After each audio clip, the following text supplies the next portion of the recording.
Salut mesdames et messieurs, bienvenue sur DBS Télévision dans les échos du monde. Aux États-Unis, Lisa Montgomery est la première femme à avoir été exécutée par les autorités fédérales depuis près de 70 ans. Elle a reçu le mercredi 13 janvier 2021 une injection létale malgré les protestations de ses avocats. Lisa Montgomery était condamnée pour avoir assassiné une femme enceinte afin de lui voler son fœtus. Ses défenseurs ne renient pas la gravité de son crime, mais ces derniers estime qu'elle souffrait des troubles mentaux sévères, conséquences de violences et viols en réunion subis dans son enfance. Lundi soir, le juge fédéral Patrick Hanlon avait ordonné de surseoir à son exécution, le temps d'évaluer son état mental car selon lui, Lisa Montgomery est si éloignée de la réalité qu'elle ne peut pas comprendre rationnellement le motif de l'administration pour son exécution. Mais cette décision a été annulée hier, le mardi 12 janvier 2021, par une cour d'appel saisie par le ministère de la Justice. Même si Donald Trump a ignoré une demande de clémence adressée par les soutiens de Lisa Montgomery, rappelons que les exécutions refont surface en Amérique après 17 ans en pause et la dernière date d'exécution d'une femme est de 1953.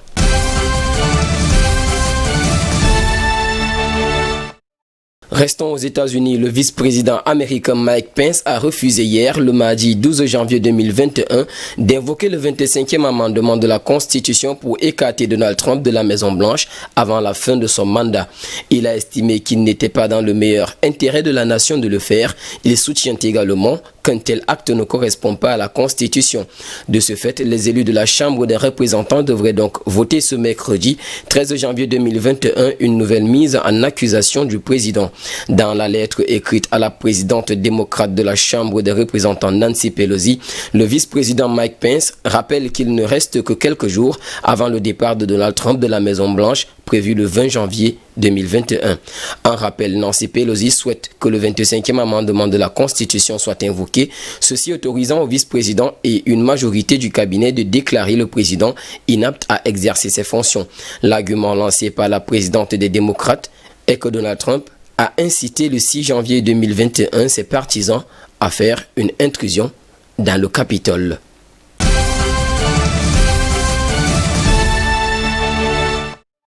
Encore aux États-Unis, après Facebook, Instagram et Twitter, c'est au tour du site YouTube de suspendre la chaîne de Donald Trump pour au moins 7 jours.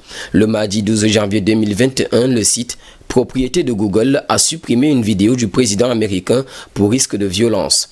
Dans un communiqué, le site a écrit, je cite, « Compte tenu des inquiétudes à propos de l'actuel risque de violence, nous avons supprimé le nouveau contenu mis en ligne sur la chaîne de Donald Trump pour violation de nos politiques. » La page d'accueil de la chaîne de Trump, qui comptait 2,77 millions d'abonnés, présentait une vidéo datant de moins un mois où le concerné mettait en doute le processus de l'élection présidentielle de novembre 2020. Cette vidéo avait enregistré quelques 5,8 millions de vues. Rappelons que le mardi 12 janvier 2021, une coalition d'organisations non gouvernementales avait demandé à YouTube de supprimer cette chaîne et menacé la plateforme de boycott publicitaire si elle ne s'exécutait pas.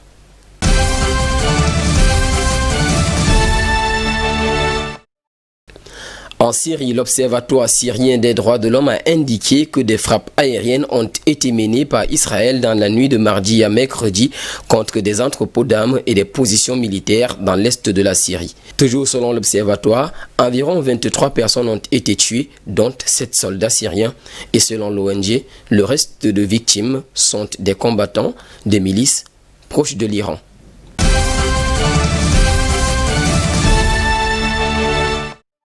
Autre bref, en Estonie, le premier ministre estonien Jüri Ratas a annoncé sa démission ce mercredi 13 janvier 2021. Ceci après que sa formation politique, le Parti du Centre, a été visé par une enquête pour corruption en lien avec une société immobilière. Dans un message posté sur Facebook à l'issue d'une réunion de plusieurs heures, ce dernier a indiqué, je cite, « J'ai pris aujourd'hui la décision de renoncer en tant que Premier ministre. » Fin de citation.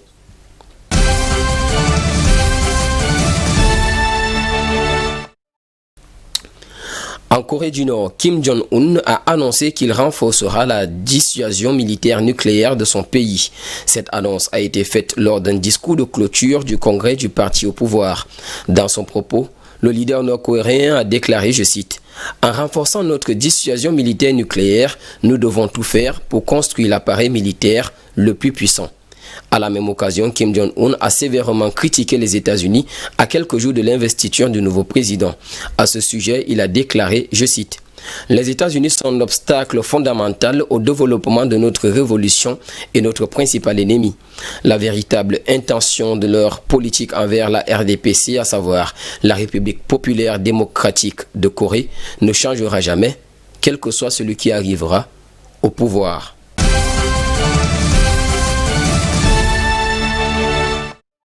Et pour finir, en France, la communauté sénégalaise est toujours sans nouvelles de la meilleure élève Diary Sow, la jeune sénégalaise en classe préparatoire scientifique à Paris, disparue depuis une semaine déjà. À en croire les autorités sénégalaises en France, si la piste criminelle n'est pour l'heure pas privilégiée, la police n'écarte aucune piste dans la disparition de Diary Sow, pas même celle de la fugue. Les enquêteurs s'efforcent de retracer les derniers jours de l'étudiante sénégalaise avant sa disparition. Plusieurs témoignages indiquent que la jeune aurait passé les fêtes de Noël à Toulouse chez sa meilleure amie, étudiante en médecine. Elle devait regagner Paris le 1er janvier 2021. Monsieur et dames, c'est sur cette note d'actualité que nous mettrons terme à cette autre édition des Échos du Monde sur DBS Télévision, et en compagnie de nos programmes, nous vous souhaitons de passer une agréable soirée.